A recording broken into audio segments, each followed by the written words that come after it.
आज से हम लोग रेलवे, एनटीपीसी, बिहार एसएससी ये सब का प्रैक्टिस सेट स्टार्ट कर रहे हैं, जिसमें political science, history, economics, geography, etc ये सब प्रैक्टिस सेट स्टार्ट कर रहे हैं। और इसमें 50 प्रश्न का ये सेट है। तो हम लोग अब प्रश्न की तरफ चलते हैं। पहला प्रश्न है हमारा, सिंधु घाटी की सभ्यता में घोड़े के अवशेष कहाँ से मिले हैं? तो सुरकोटदा से मिले हैं। प्रश्न का आंसर हो जाएगा 2। प्रश्न 2 है हमारा, सिंधु घाटी स्थल कालीबंगा किस प्रदेश से मिला है? तो हमारा मिला है सिंधु घाटी स्थल कालीबंगा मिला है राजस्थान से। तो प्रश्न का आंसर हो जाएगा 3। और तीसरा प्रश्न है हमारा, निम्न में से किस पदार्थ का उपयोग मोहरों में करते थे? तो सिंधु घाटी के लोग सेल करी का पदार्थ का उपयोग करते थे मोहरों में। चौथा प्रश्न है, सिंधु घाटी सभ्यता के लोग का मुख्य व्यवसाय क्या था? उस समय जो सिंधु घाटी सभ्यता के लोग का मुख्य व्यवसाय था वो सिर्फ व्यापार, वहाँ का व्यापार विकसित था, व्यापार करते थे। पांचवा प्रश्न है, सिंधु घाटी की सभ्यता के घर किस तरह के बने हुए थे, किससे बने हुए थे? तो सिंधु घाटी की सभ्यता वो नगरीय सभ्यता था और विकसित, और ये ईंटे से बने हुए थे। उस समय का घर जो था उनका ईंटे से बने हुए थे। छठा प्रश्न है, निम्नलिखित में से किस अधिनियम के द्वारा भारत के गवर्नर जनरल को अध्यादेश जारी करने की अनुमति शक्ति प्रदान की गई? तो वो था अध्यादेश जारी करने का भारत परिषद अधिनियम 1861। सातवां प्रश्न है, सूची 1 से सूची 2 को मिलाना है। तो हम लोग देखेंगे कि पहला क्या है, अगस्त घोषणा है। तो अगस्त घोषणा हुआ था किसके समय में? तो लॉर्ड मॉन्टेगो के समय में अगस्त घोषणा 1917 के आसपास में ये हुआ था। दूसरा है अगस्त प्रस्ताव आया था लॉर्ड लिथनेगो के समय। और ये अगस्त संकल्प जो है, संकल्प गांधी जी लिए थे। संकल्प कौन लिए थे? गांधी जी। प्रत्यक्ष कार्रवाई दिवस कहाँ चला जाएगा? ये मोहम्मद अली जिन्ना के साथ। अब देखेंगे आठवां प्रश्न क्या है, रेगुलेटिंग एक्ट पारित कब हुआ? तो रेगुलेटिंग एक्ट पारित हुआ था, इससे पहले हम लोग थोड़ा सा पीछे चलेंगे। उससे पहले द्वैत शासन लगा था। ये 1765 से लेकर 1772 में वो लगाया था लॉर्ड क्लाइव। ठीक, लॉर्ड क्लाइव लगाया था।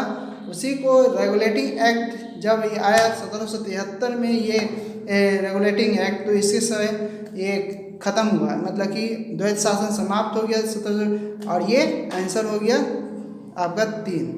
रेगुलेटिंग एक्ट पारित हुआ 1773 का। भारत के गवर्नर जनरल किस एक्ट के द्वारा अपनी समिति को निर्णय अस्वीकार करने का अधिकार मिला? तो ये था आपका 1786 का अमेंडमेंट एक्ट के तहत भारत गवर्नर जनरल को एक्ट द्वारा अपनी समिति का निर्णय अस्वीकार करने का अधिकार मिला था। हम 10वां प्रश्न देखेंगे, महारानी विक्टोरिया को भारत का सामग्री कब नियुक्त हुआ? तो महारानी विक्टोरिया को तो ऐसे भारत का सामग्री नियुक्त किया गया था 1858 में, क्योंकि 1857 में जो क्रांति मतलब कि विद्रोह हुआ था, वो बहुत बड़ा विद्रोह हो गया, जिसके बाद ये रानी के हाथों में सत्ता चली गई, अपने हाथों में ले ली। अब 11वां प्रश्न है, सामग्री विक्टोरिया 1858 की घोषणा क्या क्या भारतीयों को देने का आश्वासन दिया? मतलब कि अब वो रानी जब आ गई तो वो देसी, मतलब कि यहाँ के लोगों को क्या क्या देंगे उसके बारे में वो अपना आश्वासन दिया लोगों को। तो दिया था क्या? वो देसी रजवाड़ों को स्थिति जो यथास्थिति जो है बनाए रखने की वो आश्वासन दिए थे। तो आंसर हो जाएगा आपका ए। मालो मिंटो सुधार किस वर्ष पारित किया गया था? मालो मिंटो जो सुधार था वो पहले हम लोग थोड़ा सा पीछे चलेंगे, मुस्लिम लीग के समय। मुस्लिम लीग 1906 के आसपास में शिमला के नाम से जाना जाता था। तो मालो के समय में इसको पृथक निर्वाचन का जो है 1909 में किया गया। तो आंसर हो जाएगा 3 इसका। तो मिंटो मार्लो वही है आपका जो पिछला क्वेश्चन था 1909 में मिंटो मार्लो आया था। ये क्या है? एक पृथक निर्वाचन प्रणाली है। आपको निर्वाचन में शामिल किया गया। मुस्लिम लीग के लिए अलग से एक पृथक निर्वाचन का क्षेत्र बनाया गया। 1909 में इंडियन काउंसिलिंग एक्ट किस बात की व्यवस्था किया गया था? 1909 में इंडियन काउंसिलिंग एक्ट में किस बात की व्यवस्था की गई थी? तो उसमें सांप्रदायिक प्रतिनिधि की व्यवस्था की गई थी, वही 1909 के तहत मालूम था उसमें। 15वां प्रश्न है हमारा, वो क्या है कि मॉन्टेगो चेम्सफोर्ड सुधार में प्रावधानों का सार था। तो प्रावधानों का सार था क्या? उसमें था क्या? प्रांतों में दोहरा शासन। मॉन्टेगो चेम्सफोर्ड का जो मुख्य कार्य था वो क्या है? प्रांतों में दोहरा शासन लाने का ये विस्तार किया था। और 16वां प्रश्न है, 1946 में कैबिनेट मिशन 3 मंत्री से गठित था। निम्नलिखित में कौन सा इसका सदस्य नहीं है? अब देखेंगे ऑप्शन में क्या क्या है। पहला ऑप्शन है A.B. अलेक्जेंडर, तो अलेक्जेंडर थे कैबिनेट मिशन के 3 मंत्री में, वो थे। दूसरा ऑप्शन में है क्या? स्टेफर्ड क्रिस, ये भी थे। और तीसरा है लॉरेंस भी थे, लेकिन लॉर्ड एंड्री नहीं थे, तो आंसर हो जाएगा 4। कैबिनेट मिशन योजना के संबंध कौन सी नहीं है? कैबिनेट मिशन जो योजना है इससे कौन सा मतलब कि संबंध नहीं है, इससे मिलता नहीं है। तो पहला हम देखेंगे क्या कि प्रांतों में समूहीकरण, ये था उस समय क्या कैबिनेट मिशन योजना में ये था। दूसरा है क्या? पाकिस्तान की स्वीकृति, यही नहीं है हमारा, क्या है? पाकिस्तान की स्वीकृति नहीं है, तो आंसर हो जाएगा 2 हो जाएगा। भारत का संविधान लागू होने तक स्वतंत्रता के पश्चात, मतलब भारत का संविधान जो है लागू होने तक स्वतंत्रता के पश्चात इसका शासन किसके अंतर्गत चलाया गया था? तो 1935 के भारत सरकार अधिनियम के तहत इसको चलाया जाता था। अब देखेंगे यहाँ पे कि 19वां प्रश्न आ गया, भारत को वर्ष 1947 में सर्वसत्ता सौंपने की योजना किस नाम से जानी जाती है? तो सत्ता सौंपने की तो देखा जाए तो लॉर्ड माउंटबेटन था 1946-47 का, तो इसी के नाम से जाना जाता है, लॉर्ड माउंटबेटन की योजना के नाम से जाना जाता है। 3 आंसर हो जाएगा। भारत के सचिव का पद के द्वारा निर्मित किया गया था, किसके द्वारा? तो रानी जो 1858 के भारत सरकार अधिनियम 1858 के द्वारा, ठीक है। तो आंसर हो जाएगा ये। अब 21 प्रश्न का उत्तर देखते हैं क्या है, भारतीय अर्थव्यवस्था कैसी थी? तो भारतीय अर्थव्यवस्था, भारत का जो है अर्थव्यवस्था वो मिश्रित अर्थव्यवस्था है। अब बंद अर्थव्यवस्था क्या होता है उसके बारे में थोड़ा सा जानेंगे हम लोग। पहला ऑप्शन में दे रहा है क्या, बंद अर्थव्यवस्था क्या है? ना तो निर्यात ना तो आयात, यही आंसर हो जाएगा हम लोग का। ना तो आयात मतलब कि किसी चीज़ को बेच नहीं सकते, किसी चीज़ से आ नहीं सकता, मतलब इधर से कोई सामान जा नहीं रहा है, आ भी नहीं रहा है, तो बंद अर्थव्यवस्था हो जाता है, रुक जाता है। भारत के अधिकतर बेरोजगारी है, भारत में अधिकतर बेरोजगारी है, तो भारत में अधिकतर बेरोजगारी कहाँ है? और ये 24वां प्रश्न है आपका, भारत में बेरोजगारी को एकत्र एवं प्रकाशित करता है, वो करता है आपको NSSO। प्रश्न का आंसर हो जाएगा 4। और कृषि बेरोजगारी स्वरूप देखने को मिलती है, तो संघात्मक ये भी सही है, संरचनात्मक ये भी सही है, मौसमी बेरोजगार ये भी सही है, तो आंसर 4 हो जाएगा, तीनों सही है। भूगोल का जनक किसे कहा जाता है? तो भूगोल का जनक हिकैटियस को कहा जाता है, ठीक है। 27 नंबर प्रश्न को देखेंगे, भूगोल को एक अलग अध्ययन शास्त्र के रूप में स्थापित का श्रेय किसे दिया जाता है? तो वह है इरेटोस्थनीस को दिया जाता है। 28 नंबर प्रश्न है, भू आकृतिक विज्ञान का जन्मदाता किसे माना जाता है? तो वो है पेसेल को माना जाता है। 29 नंबर प्रश्न है, भूगोल भूतल का अध्ययन है, किसने कहा था? भूगोल जो है भूतल का अध्ययन है, वो उसको किसने कहा था इसके बारे में? तो कांट ने कहा था। वर्तमान में भूत की कुंजी है, वर्तमान में भूत की कुंजी है किसका कथन है? तो ये है जेम्स हट्टन का। स्थल रूप संरचना प्रक्रम तथा अवस्था का प्रतिफल होता है कथन किसका है? ये कथन W.M. डेविस का कथन है, W.M. डेविस। 32 नंबर प्रश्न है कार का मात्रक है जूल। कार का मात्रक है जूल। ये 33 नंबर प्रश्न है प्रकाश वर्ष किसकी इकाई है? तो प्रकाश वर्ष इकाई हो जाएगा दूरी का। प्रकाश वर्ष किसका हो जाएगा? दूरी का। अब देखेंगे 34 नंबर प्रश्न है बल का SI मात्रक यूनिट क्या है? तो बल का SI मात्रक है न्यूटन हो जाएगा। क्या 35 नंबर प्रश्न है क्या सूची 1 को सूची 2 से मिलाना है? तो अब हम लोग देखेंगे सूची 1 से सूची 2 को मिलाएंगे। क्या है? पहला है क्या उच्च वेग का क्या हो जाएगा? उच्च वेग का मैक हो जाएगा। तरंगदैर्घ्य का क्या एंगस्ट्रॉम हो जाएगा, सही है।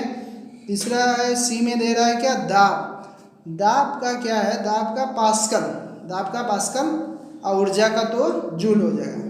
36 नंबर प्रश्न को देखेंगे निम्नलिखित में समय का मात्रक नहीं है। तो समय का मात्रक कौन सा नहीं है? तो समय का मात्रक जो इसमें दे रहा है 3 नंबर प्रकाश वर्ष, ये नहीं होगा समय का मात्रक।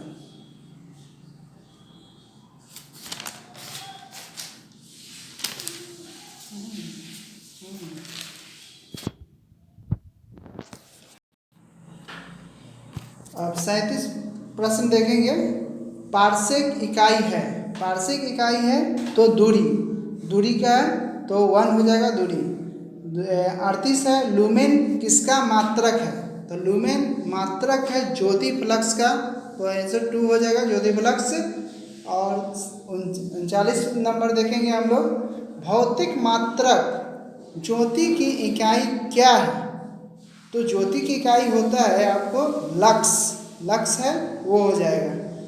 पास्कल इकाई होता है दाब का, तो आंसर 2 हो जाएगा दाब हो जाएगा। कंडेला मात्रक है तो ज्योति तीव्रता का, तो आंसर 1 हो जाएगा। अब देखेंगे 42 नंबर प्रश्न है निम्नलिखित में से कौन सा सुमेलित नहीं है? तो कौन सा सुमेलित नहीं है? पहला चारों प्रश्न को देखेंगे हम लोग, ऑप्शन को देखेंगे। एलोरा है शक का, ये तो सही है। और ये क्या है महाबलीपुरम राष्ट्रकूट, ये भी सही है। मीनाक्षी मंदिर पल्लव, ये भी सही है। खजुराहो मंदिर, ये गलत है, तो आंसर हो जाएगा चौथा खजुराहो मंदिर चंदेल, ये हो जाएगा। बड़ा इम्बाड़ा कहाँ है? तो बड़ा इम्बाड़ा देखेंगे ऑप्शन में क्या क्या, आगरा है, लखनऊ है, पटना है, इलाहाबाद है, तो लखनऊ हो जाएगा बड़ा इम्बाड़ा। 44 प्रश्न देखेंगे किस राजपूत शासक ने जिस मोहम्मद शाही नामक आंकड़ों का सही समूह बनाया जिससे लोग खगोल संबंधित अवलोकन कर सकें, वो है आपको क्या है? पहला अजीत सिंह दे रहा है, दूसरा सवाई जय सिंह दे रहा है, तीसरा दे रहा है भारमल दे रहा है, चौथा दे रहा है मान सिंह, तो आंसर हो जाएगा आपका सवाई जय सिंह हो जाएगा 2। 45 नंबर प्रश्न देखेंगे हवा महल कहाँ अवस्थित है? तो प्रश्न में ऑप्शन दे रहा है पहला बेंगलोर, दूसरा दे रहा है छत्तीसगढ़, तीसरा दिल्ली, चौथा जयपुर। तो हवा महल अब जयपुर में हो जाएगा, तो चौथा हो जाएगा जयपुर। प्रसिद्ध चेतक घोड़ा किससे संबंधित है? तो ऑप्शन में देखेंगे शिवाजी है, लक्ष्मीबाई है, अकबर है और राणा प्रताप है। तो चेतक जो घोड़ा है राणा प्रताप से संबंधित है, ऑप्शन हो जाएगा 4। अब देखेंगे क्या है निम्नलिखित युद्ध भूमियों को राज्य के साथ जोड़े। अच्छा, किस राज्य में कौन सा युद्ध हुआ है उसके बारे में हम लोग देखेंगे।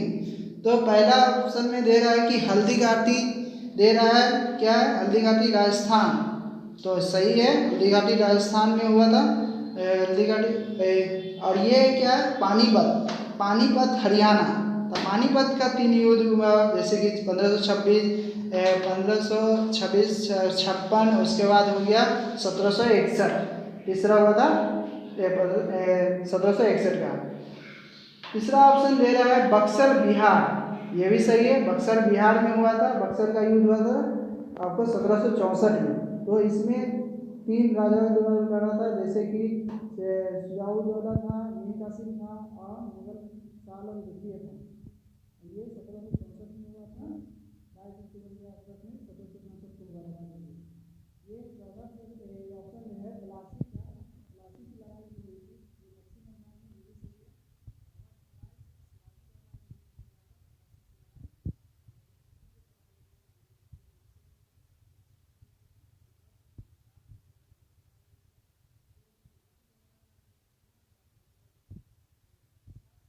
आसपास था, और जिसमें अंग्रेज के पास उस समय सिर्फ 3200 सैनिक होने के कारण भी ये जीत गया था। कारण ये था कि वहाँ पे सिराजुद्दौला जो है, उसमें जो मीर जाफर उनके सेनापति थे, ये लोग क्या है कि अंग्रेज से मिल गए, ठीक है, जिसके कारण उनकी हार हो गई, और उनकी और भी बहुत सारे लोग थे वो मिल गए थे, इस कारण उनको हारना पड़ गया। 48 प्रश्न देखेंगे। निम्नलिखित कथनों में से कौन सा कथा 18वीं सदी संत शंकराचार्य के बारे में कौन सा सही नहीं है, उसके बारे में देखेंगे। मतलब कि शंकराचार्य के बारे में कौन सा कथन सही नहीं है, उसको हम इसमें से खोजेंगे, कौन सा कथन गलत है उसको खोजेंगे। पहला है, उन्होंने भारत में विभिन्न क्षेत्रों में 4 धाम स्थापित किए, ये बात सही है, शंकराचार्य तो ये सही है। उन्होंने बौद्ध धर्म और जैन धर्म को विस्तार से रोक लगाए थे, ये भी सही है। और क्या तीसरा ऑप्शन है, उन्होंने प्रयाग को तीर्थराज नाम दिया, यही गलत है, उन्होंने प्रयाग को तीर्थराज नाम नहीं दिया, तो ये ऑप्शन 3 हो जाएगा सही, ठीक है। 49 नंबर प्रश्न देखेंगे हम लोग। ये क्या, निम्नलिखित में से किसने दिल्ली में खगोलीय वेधशाला, जिसे जंतर मंतर कहा जाता है, किसने बनवाए थे? जंतर मंतर किसने बनवाए थे? ऑप्शन देखेंगे, अकबर है, शाहजहां है और सूरजमल है, और चौथा है आपका जयसिंह द्वितीय, तो वो हो जाएगा जयसिंह द्वितीय। अब हम लोग ये सेट का लास्ट प्रश्न देखने जा रहे हैं। ये है लास्ट प्रश्न, बहुत ही महत्वपूर्ण है। गोविंद महल जो हिंदू वास्तुकला का अप्रतिम उदाहरण है, ये किससे संबंधित है, क्या है? तो पहला है दतिया है, दूसरा है खजुराहो, तीसरा ओरछा है और चौथा है ग्वालियर। तो इसका आंसर हो जाएगा